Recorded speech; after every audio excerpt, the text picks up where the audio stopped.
We all know Anthony Joshua as a big, humble, friendly giant. He often pays a lot of respect to his opponents in the build-ups to his fights, and his post-fight interviews normally follow suit. You know, so we're on the rise right now, and just a good entrance to the professional game. A long, hard journey ahead, but you believe you can go all the way, don't you? I'm not saying anything just yet.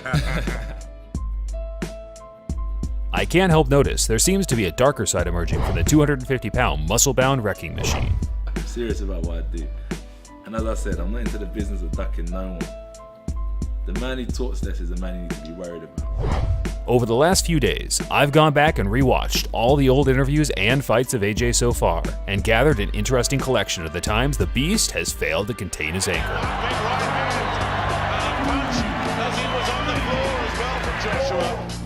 Like, I'm a beast now. Don't regard me as a fighter I was 7, 8 years ago. Because if you're dumb, I'll knock your head off.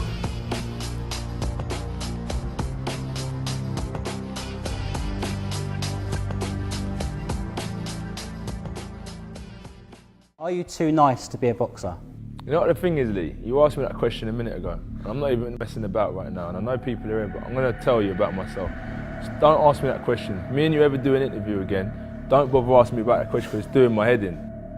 First up, we have Joshua's interview for the Sun News website back in May of 2015. Joshua's seemingly out-of-character outburst was later revealed as a quote-unquote prank on Joshua's behalf. But just bear in mind, the interviewer really doesn't know he's joking. You're lucky I got these gloves on. Am I?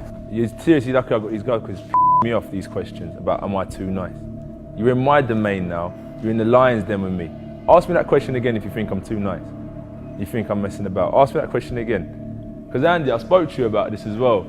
About people asking me these silly questions about am I too nice. Does it look like I'm messing about you? No, it doesn't look like. Does it look like I'm messing about you? No. Have a word with him because I'm not joking with this geezer, you know. He's doing my head in people thinking that I'm too nice. This type of supposed prank doesn't seem like a very friendly thing to do to a guy clearly weighing less than 100 pounds your minimum. And if I'm being completely honest, the question, are you too nice to be a boxer, seems to rattle him a bit, and perhaps he later turned his genuine anger into a bit of a joke. Either way, I think it shows that if you push the right buttons, you will get a response. I don't know how to get out of the ring. I don't know what to do. I feel a bit like crying. You should go into acting. That was pretty convincing. I thought I knew it was a joke. Anthony Joshua's ring walks of recent have certainly taken a different direction from the man that used to stomp to the ring back in his first few fights. We are getting used to the long robes, smiley faces, and awesome lights and fire effects, blending with the music. But here are my top picks for his most intimidating ones. Inside 2 rounds, he's closely scrutinized. Everything he does inside the ring and outside the ring is closely observed. There's a real feeling that he is a serious contender for major honors on the heavyweight stage, and so far he's done everything that's asked of him. Still improving, Jim, obviously, but so much to get excited about. Yeah, early days, of course it is, but this is the first time that Anthony is going to face an opponent who has a reputation. Joshua did a very interesting interview for Kugan Cassius of IFL TV's YouTube. Big shout out to those guys. The interview consisted of AJ giving his personal opinion on his top 5 greatest heavyweights. I won't spoil it for you, as you might want to watch it at a later date, but overall, he nice and calmly talks about the first 3 guys until he gets to his number 2 slot, Iron Mike. Number 2. Number 2 is going to be the Iron Man, the man that I would love to have read comic books about when I was a kid. Iron Mike Tyson, the beast, the man with a 19-inch neck, the man with quads that made people say don't skip leg day, the man with a chest that made you have to get your suits tailored, the beast that will knock you out of a left or right. You know what I mean? Iron Mike Tyson is definitely in my top 5. I mention this because I could see how Anthony Joshua imitated Iron Mike in some of those early fights, and it's something I'd love to see him do more of in the near future. Well, listen, he's the king now. Yeah. There's no doubt about it. Yeah. He's the king, he's the big man now on campus. I don't care how who's out now, little guys make him out. He's the big man on campus. Yeah. Because the heavyweight champion's the man, especially with a guy like that that's knocking guys out big. And he looks like the heavyweight champion. For all you guys that are active on Twitter, I'm sure you're struggling to get away from all the beef and shots being fired from boxers worldwide. But very rarely do we see Anthony get involved, regardless of how many times Tyson Fury calls him out for being a weightlifter or a big stiff idiot. And I'm going to do you some serious harm, you big stiff idiot. But out of nowhere this week, AJ must have woke up on the wrong side of the bed, as he sent out 3 pretty aggressive tweets to champions Joseph Parker and Deontay Wilder, with the final tweet sent to former unified champion Tyson Fury. The Fury tweet got the most retweets, and it's pretty easy to see why. I could do an impression of him, like, he's like, Femi, you big stiff idiot. You can't fight. I'm gonna knock you out. He's a real character. Deal with it properly. That's what I said, don't build yourself up and hype yourself up, because you're already in a deep hole. It's no building it up. I told you, you're already in a deep hole. I just want to let you know. So don't dig your hole deep. Dig a hole as deep as you want it to be, man. Come June 25th. That's what I'm saying. You're gonna be in some trouble. This is what I'm saying. You're already in a deep hole. The ring of that bell, build yourself up. Man, what did I get myself into? Why has he hit me so hard? Is there 2 or 3 of them in the ring with me?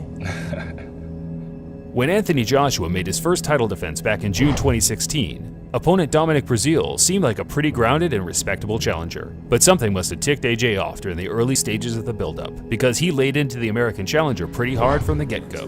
A serious situation, so he has potential, but I have to put an end to his dreams. As I said, I'm the dream catcher, I'm the dream crusher, and I have to make sure that I maintain and just do what I'm here to do, and that's put on a show and keep this belt in the UK. You got everything to lose. No pressure. You got everything to lose, and I got everything to win. Well, I told you, this stuff and all of that stuff is irrelevant now. It's just me and you when we get in the ring. Nothing to lose, everything to gain. Bitter silence, just me and you exchanging leather. It's trouble. Good. You got some. Don't talk and don't back up like the rest of the American competition. We'll see. I'm hoping Anthony Joshua's preparing to be in a war and a dogfight, because that's what I'm going to bring. I want to see someone get knocked out. I'm here to please, man. I'll do my duty. It's not about the belt. I told you, don't stand there like you're going to do something to me. I don't care about the belt. Man to man, show some respect. Stand in front of me like you're going to do me something. You're not about that life. You're not about that life. AJ later went on to punish Breazeale in pretty brutal fashion. That's what he gets in return. A 3-punch combination upstairs that rocks the head back. And Joshua goes to What I've presented to you so far is reserved from how dark Joshua gets in the ring itself. From about 4 or 5 fights in, AJ really started to enjoy the battles rather than looking a little struck by the nerves. But when we say enjoy, I mean he really enjoyed it. Talent in the heavyweight division. Oh, look at that counter right hand as well. He loved it. Backtoff didn't. He's taken it though, but Joshua smiling again. Sharp, nasty little short inside left hand there as well. Backtoff with another left hand. Caught. The numerous tongue pokes and taunts have come at a rather unusual time during the fights. Usually, a fighter that's outwitting and embarrassing their opponent on the back foot with defensive skills is more likely to taunt. But AJ, in dominant male fashion, taunts his opponents when they appear to be hurt or struggling to recover from a counterpunch. Check it out. Go off here. And again a wobble. Again it was the left. Then a right comes through. Joshua sticks his tongue out at right. White in survival mode here already. The legs don't look good at all. And Joshua just grins at him. And White is starting to come apart here already. Tag him back. But again, just too sharp and too powerful from Joshua, who's slicing him to ribbons here. And Ian John Lewis might have a job to do, because Backtoff is so brave, he's standing up to this, but he is getting pounded, and Ian John Lewis did absolutely the right thing, because Backtoff, he's letting go on. Well, I thought he was stopping it. He should be, and he will, and he has. And that's what he gets in return, a 3-punch combination upstairs that rocks the head back. And Joshua goes to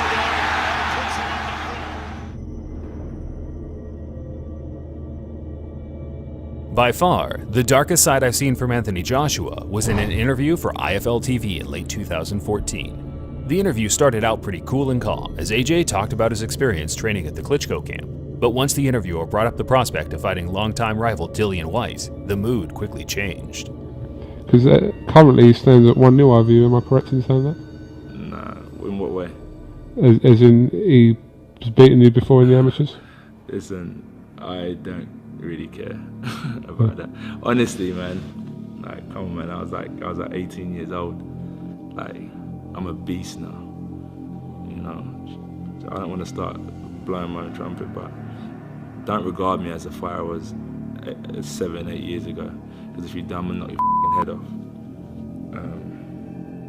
That's what I can really say on the situation. So I don't really count that as a loss. I count that as a great experience that built me into the man I am now.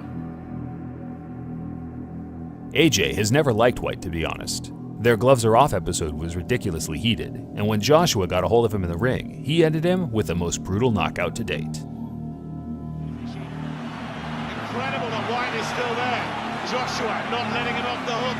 Howard Foster having a close look now. And as long as White returns fire once in a while, which he is doing, but look at the legs. There's a grin from White, but the legs are betraying him, and down he goes. He's hurt. The way he went down. Surely no way up here for Dylan White. It's stopped. It's over.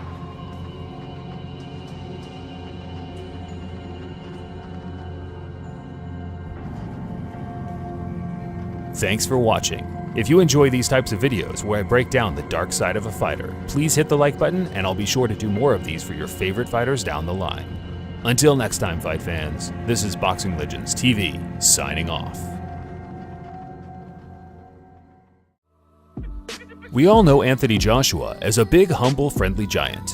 He often pays a lot of respect to his opponents in the build-ups to his fights, and his post-fight interviews normally follow suit. You know, so we're on the rise right now, and just a good entrance to the professional game.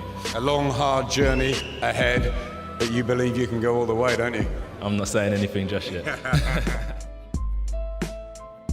I can't help notice there seems to be a darker side emerging from the 250-pound muscle-bound wrecking machine. I'm serious about what I do. And as I said, I'm not into the business of ducking no one.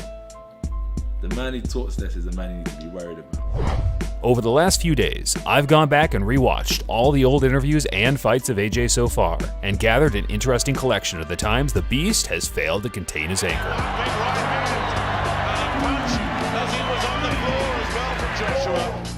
Like, you're in my domain now. You're in the lion's den with me. Ask me that question again if you think I'm too nice. You think I'm messing about. Ask me that question again. Because Andy, I spoke to you about this as well. About people asking me these silly questions about am I too nice? Does it look like I'm messing about you? No, it doesn't look like Does it look like I'm messing about you? No. Have a word with him, because I'm not joking with this geezer, you know. Doing my head in, people thinking I'm too nice. This type of supposed prank doesn't seem like a very friendly thing to do. I'm a beast now. Don't regard me as a fighter I was 7, 8 years ago. Because if you're dumb and knock your head off.